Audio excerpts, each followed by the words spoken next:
안녕하세요. 오늘 2023학년도 수능 2022년도에 시행된 거죠.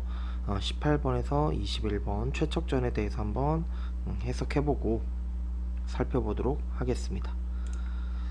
먼저 이 작품에 대한 개관을 조금 공부할 필요가 있겠죠. 그래서 조휘한의 최척전이라는 작품에 대해서 간단히 살펴볼게요. 이 최척전의 다른 이름은 기우록입니다. 그래서 이 기라는 건 기성, 기이함을 얘기하는 거고, 우는 만남이야. 그리고 록은 기록이야. 그러니까 합치면 기이한 만남의 기록이다 라는 뜻이에요. 그러니까 이 최척전이라는 건 굉장히 재밌는 작품인데, 우리가 수능에 이미 출제가 됐잖아. 17세기를 기본으로 우리가 전과 후를 나눴을 때 이 중점에 걸려있는 게 최척전이나 주생전이야. 그래서 우리가 재미있게 봐야 되는 게 이 부분이에요. 최척전이 수능에 나왔지. 그러면 그 다음 수능에 주생전이 나와야 되는 거고, 이 주생전이 나오면 이 최척전과 분석의 틀이 비슷하게 가야 돼. 왜? 이 작품들이 전부 다 17세기 초반에 걸려있는 작품이기 때문에 얘네는 17세기 전의 특징과 17세기 이후의 특징을 둘 다 가져오는 작품군들이지. 그래서 17세기 이전에는 정기성, 기이성이 기본이라면 17세기 이후는 사실주의가 기본이기 때문에 우리가 이 특징들을 두 가지 다 가져가는 게 최척전의 특징이란 얘기예요.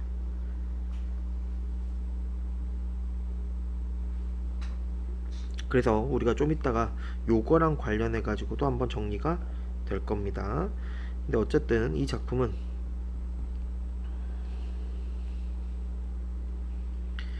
여러 가지 표현상의 특징이 있는데, 첫 번째, 만남, 이별, 재회, 이걸 반복하고 있는 거야. 다른 말로 얘기하면 이런 걸, 이게 반복된다는 건 이 스토리잖아. 스토리가 여러 번 반복되면 구성이 어떻게 되겠어? 그렇지, 복잡해진다. 그래서 구성에 복잡하란 말을 쓰기도 하는 거야. 두 번째,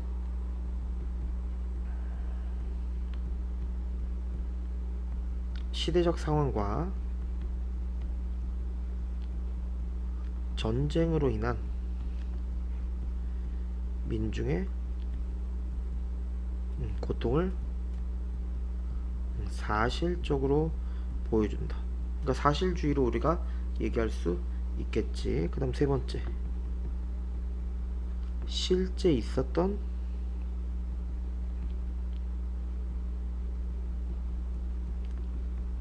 전쟁을 시대적 배경으로 하고 있고, 네 번째, 공간적 배경이 확대가 됩니다. 전쟁과 이산을 기본으로 해서 조선, 일본, 중국, 안남, 이 안남이 베트남이야. 이 4개국으로 확장이 되는데, 보통 뭐 100% 그런 건 아니겠지만 여기서 나오는 여자 주인공은 조선에서 일본 갔다가 보통 안남으로 간다고 보면 되고, 남자 주인공은 조선, 중국, 안남, 이런 식으로 많이 스토리가 전개가 되긴 해요. 그 다음 다섯 번째, 앞에 거랑 관련된 거야. 이런 반복적인 구성의 복잡화가 이루어졌다면 당연히 분량은 장편처럼 길어졌겠지. 그리고 여섯 번째, 새로운 인간상이라고 얘기를 해도 되고, 다른 말로 적극적 여성상이라고 얘기를 해도 돼. 이 적극적은 뭐 진취적으로 바꿔도 전혀 문제가 없겠지. 그래서 이전에 우리의 전통적인 여성상은 어떻게 해야 돼? 소극적이고 체념적이고 인고적이었다면 그에 비해서 새로운 인간상은 적극적인 여성. 그러니까 여기서도 결혼이 반대되는데 그 결혼을 반대할 때 누가? 그렇지. 여자 주인공인 오경이 굉장히 적극적으로 해가지고 결혼을 하게 되거든. 그걸 지금 여기서 얘기를 하는 거야. 그러니까 스토리가 어떻게 되냐면 오경과 최척이 만나는 거야. 근데 이 둘의 관계를 부모가 반대. 그럼 당연히 뭐 하게 됐겠어? 이별하게 됐겠지. 그리고 나서 또 어떻게 돼? 결혼하게 돼. 그럼 또 만난 거지. 그 다음에 최척이 의병으로 참전하고 정유재란이 터져. 그럼 또 뭐 한 거야? 이별하겠지. 그리고 나서 또 이 오경이라는 애가 남장을 하게 되고 배를 타고 안남 베트남에 갔을 때 다시 만나. 그러니까 보시면 이 만남과 이별이 지금 반복되고 있는 거 보이죠? 이게 뭐다? 구성의 복잡화가 되는 거고, 이게 반복되다 보면 분량이 어떻게 된다? 그치, 장편화가 된다는 거지. 근데 여기서 벌써 또 재밌는 시험 문제. 우리 고전에서 이 남장 모티프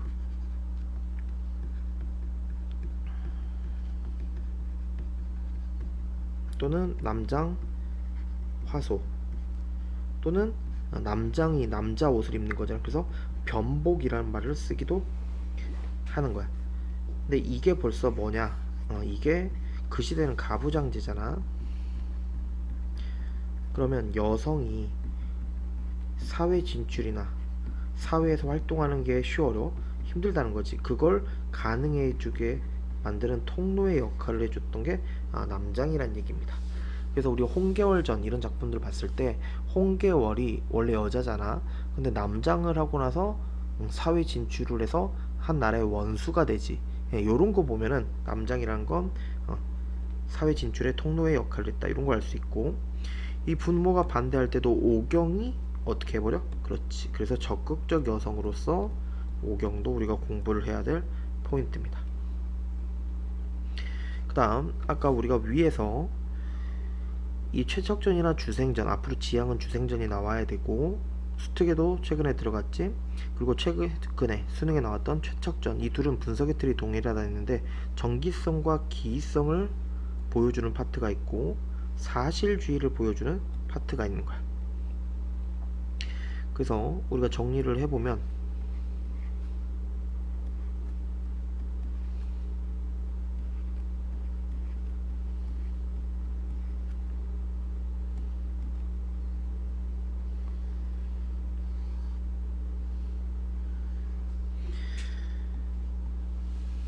첫 번째, 전기적, 말이 안 되는 거야. 전체적인 스토리를 보면 안남에서 오경과 최척이 재회. 그러니까 제가 항상 얘기를 하는 건데, 안남이 베트남이란 말이야. 베트남 그 큰 도시에서, 큰 나라 전체에서 갑자기 우연히 헤어졌던 사람을 만나는 게 쉬울까? 말이 안 된다는 거죠. 그 다음 두 번째, 이 최척의 부친과 장모가 연곡사라는 절에 가게 돼. 근데 여기서 그들의 손자인 몽석을 만나. 근데 만나는 것도 웃긴 게, 몽석이가 운 거야. 근데 그 울음소리를 듣고 저거 우리 손자 울음소리인데? 라고 해가지고 만나게 된다는 거지. 말이 안 되는 거지. 울음소리를 듣고 판단할 수 있다는 것 자체가. 세 번째, 이 최척과 아들인 몽석이 포로 수용소에서 만난다든지, 이 최척이 병이 나는데 이 병을 치료해 주는 사람이 며느리인 홍도의 아버지라든지, 이런 것들이 우연적으로 우리가 정기성, 기이성을 형성하는 거야. 그러면 어떤 것들이 사실적인 요소, 사실감을 가져오게 되냐? 시대적 배경이나 정황의 역사성이라든지, 두 번째 인명과 지명의 실제성. 세 번째, 순차적 연도에 입각한 서술. 네 번째, 전쟁을 겪는 백성들의 아픔과 슬픔. 특히 이 아픔과 슬픔은 이산 가족이란 말 들어봤지? 이산을 통해서 드러난다는 점이 굉장히 특이한 특징으로 보시면 되겠다. 그래서 최척전이 기출이니까 전체적인 틀을 한번 우리가 공부를 해본 겁니다. 왜냐면 최적전은 다음에 주생전이라는 작품으로 비슷하게 출제가 가능하기 때문에. 그래서 우리가 수능까지 확장해서 한번 공부를 해본 건데, 작품으로 들어가서 내용을 한번 살펴보도록 하죠. 혼례를 마친 후 최척이 아내 오경이겠지?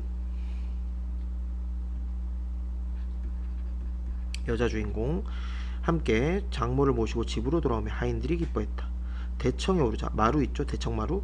친척들이 축하하여 온 집안에 기쁨이 넘쳤고 이들을 기리는 소리가 사방에 이웃으로 퍼졌다. 시집에 온 오경은 소매를 걷고 머리를 빗어 올린 채 손수 물을 깃고 절구질을 했으며 시아버지를 봉양하고 남편을 대할 때 효와 정성을 다하고 윗사람들을 밥들고 아랫사람을 대할 때는 성의와 예의를 두루 갖췄다. 이웃 사람들이 이를 듣고는 모두 양홍의 처나 포선의 아내도 이보다 낫지 않을 것이라고 칭찬했다. 이 양홍의 처나 포선의 아내, 중국에서 남편을 공경한 대표적인 인물들이야. 근데 어쨌든 이 부분에서는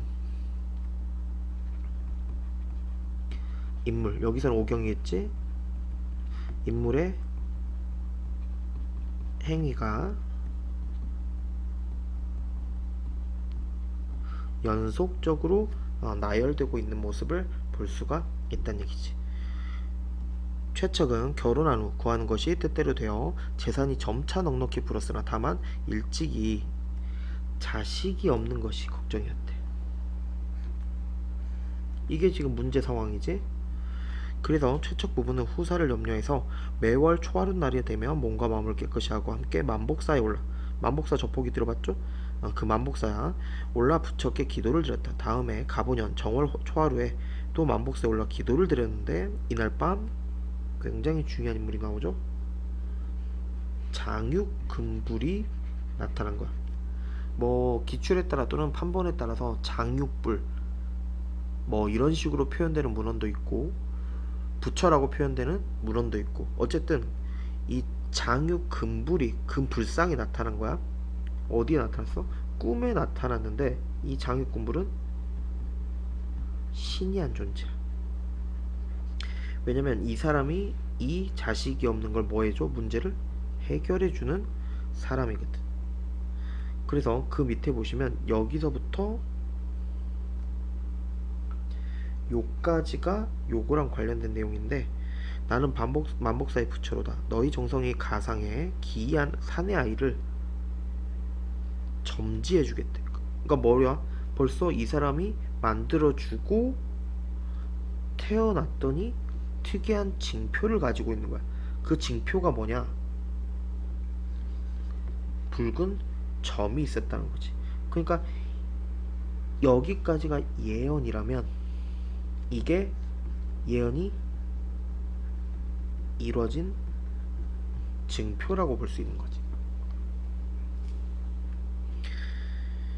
그래서 우리가 이 오륙장불 또는 장육금불 요 존재, 이게 실제로 뒤에 가면 장육금불이 어떤 역할을 또 하냐면 그 안남 베트남으로 가서 만나게 해주는 역할을 하는 것도 꿈에서 계시를 통해서 가능해지는 거지.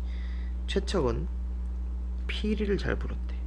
이 피리가 또 중요해. 왜냐면 이게 마지막에 결말 부분에 이 안남에서 서로 전혀 있는지 모르다가 이 피리 소리와 시 읊는 이 소리 가지고 서로를 알아보게 되고 서로가 다시 재회하게 되는 계기가 되거든. 그러니까 이 파트는 그 부분에서 굉장히 중요한 거야. 여기서 벌써 그걸 깔아주고 있는 거지. 피리를 잘 불었으며 매 안고 피는 아침과 달을 뜬 밤이 되면 아내 오경 곁에서 피리를 불곤 했다. 그러니까 오경이는 이 남편의 피리 소리를 알까 모를까? 굉장히 잘 알고 있겠지. 일찍이 날씨가 맑은 어느 봄날 밤이었는데 어둠이 깊어 갈 무렵 미풍이 잠깐 일면 밝은 달이 환하게 비쳤으며 바람에 날리던 꽃잎이 옷에 떨어져 그윽한 향기가 코끝에 스며들었다. 여기부터 요까지는 지금 뭐 하고 있는 거야? 그치, 배경을 묘사하고 있는 거야. 근데 제가 정규 수업 때도 굉장히 여러 번 얘기했죠. 배경을 묘사하는 기능은 뭐야? 무조건 앞으로 국룰이야. 시든 소설이든 배경이 나오면 무조건 분위기 형성으로 가시고 그 분위기를 통해 주제나 정서, 그러니까 주제를 강조할 수도 있고 인물의 심리, 정서를 강조할 수도 있어. 어쨌든 여기서 배경이 만들어졌지. 그러면 분위기가 형성이 되겠지? 어떤 분위기겠어? 뭔가 지금 어때? 봄밤의 애틋한 이런 느낌이지. 그러면 여기서는 낭만적 또는 서정적인 분위기가 형성이 돼. 그러니까 지금 어떻게 돼? 그 상황에 낭만적 분위기는 형성이 됐지. 최척은 술을 마셔. 오경과 함께. 그리고 피리까지 보니까 이 낭만적 분위기 속에 굉장히 달아올렸다.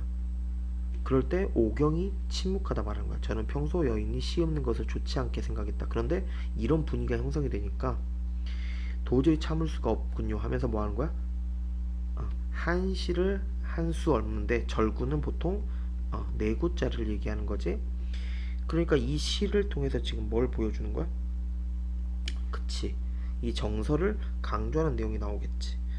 왕자진이 피리를 부니 달도 내려와 들으려는데 바다처럼 푸른 하늘엔 이슬이 서늘하네.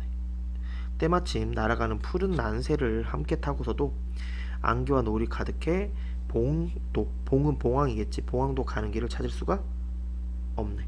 그래서 결국 위에서 봄밤의 정경을 묘사를 했잖아. 그걸 통해 애상적이고 낭만적인 서정적인 분위기를 형성하고 그걸 통해 거기서 느끼는 감흥을 강조하고 있는, 이게 지금 이 부분의 내용의 핵심입니다.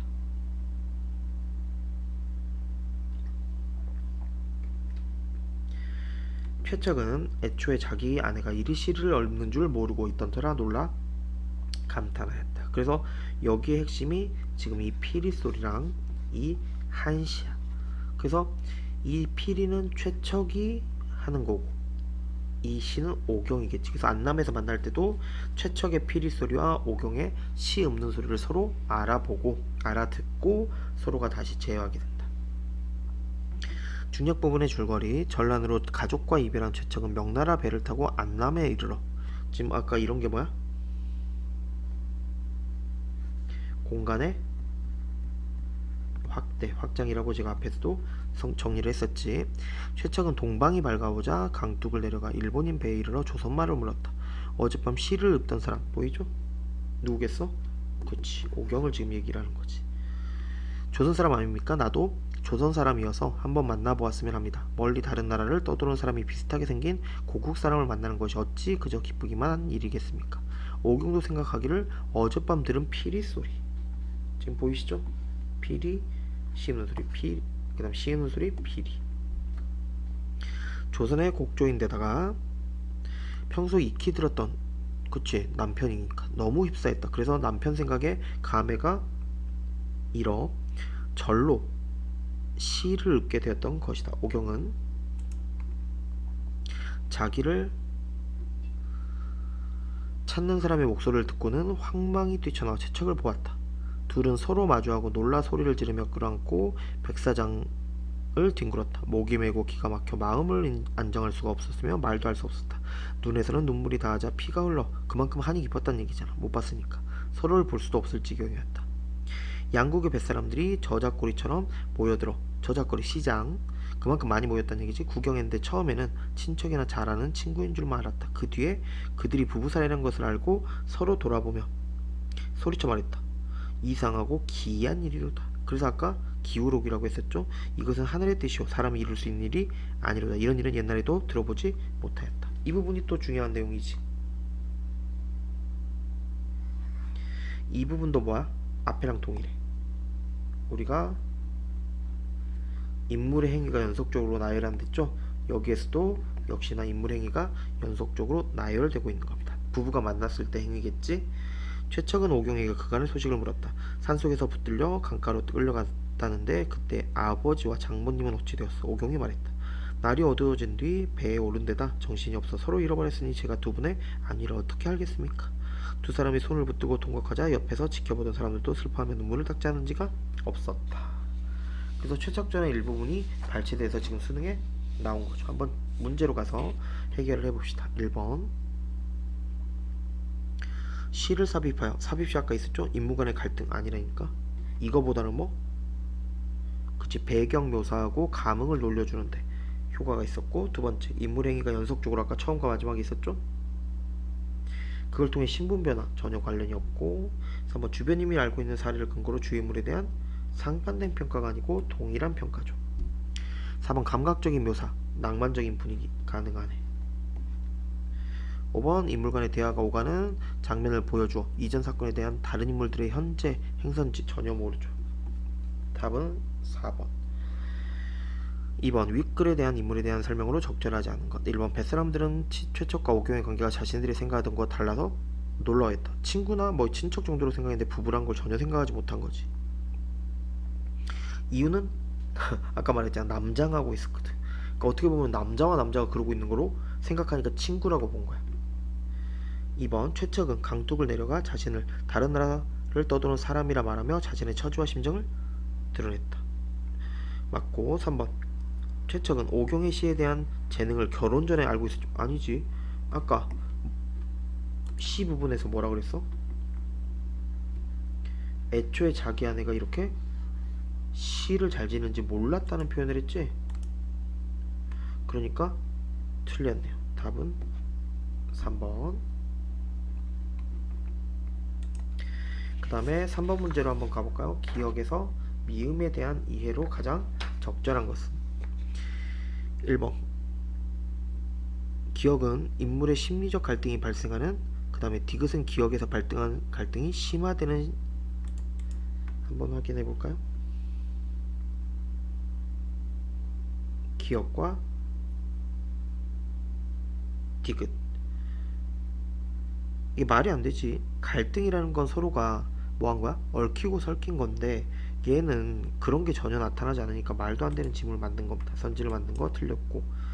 2번 디귿과 미음은 모두 과거 행위를 통해 인물의 성격이 변화되는 내용이 나타나지 않죠. 3번 리을은 인물의 행위가 반복적으로 일어나는, 미음은 리을 중 한 시점. 보시면 리을은 인물 행위가 그치 반복적으로 일어나는, 그러면서 미음은 봄날은 리을의 한 시점. 답은 이게 돼야겠네. 3번. 그 다음에 마지막 네 번째 문제죠. 요거는 이런 보기는 항상 분석을 잘 하셔야 되는데, 최적자는 하나의 문제 상황이 해결되면 또 다른 문제가 나타나는 서사 구조가, 그러니까 문제와 해결이 하나의 뭐야? 그치, 서사 구조고, 이 서사 구조가 이런 식으로 이어진다는 얘기지. 해결하고 나면 또 나오고 또 해결하고. 이 과정에서 도움을 주는 신이한 존재가 나타날 수도 있고, 예언을 실현을 보여주는 특이한 증거를 활용할 수도 있고, 문제 해결의 계기가 되는 소재가 나타나거나 공간적 배경을 확장해 가지고 다양한 국적의 사람들의 등장시키는 서사적 장치를 마련하거나 다섯 번째, 서사 구조와 다양한 서사적 장치를 통해 독자에게 흥미를 가지고 자연스럽게 수용하게 만드는 요런 특징들이 있다는 얘기지. 그럼 보시면 이게 분석을 하고 나면 그대로 적용이 돼야 돼.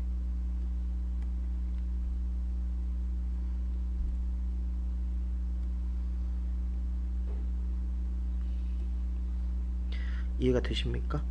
그래서 무조건 보기 분석이 굉장히 중요한 게 보기입니다. 그래서 이 보기는 이런 것들을 분석을 한 다음에 이런 식으로 심어 놓고 어떻게 해야 돼? 내용과 연결이 잘 적용이 됐냐를 판단하는 문제라고 보셔야겠지.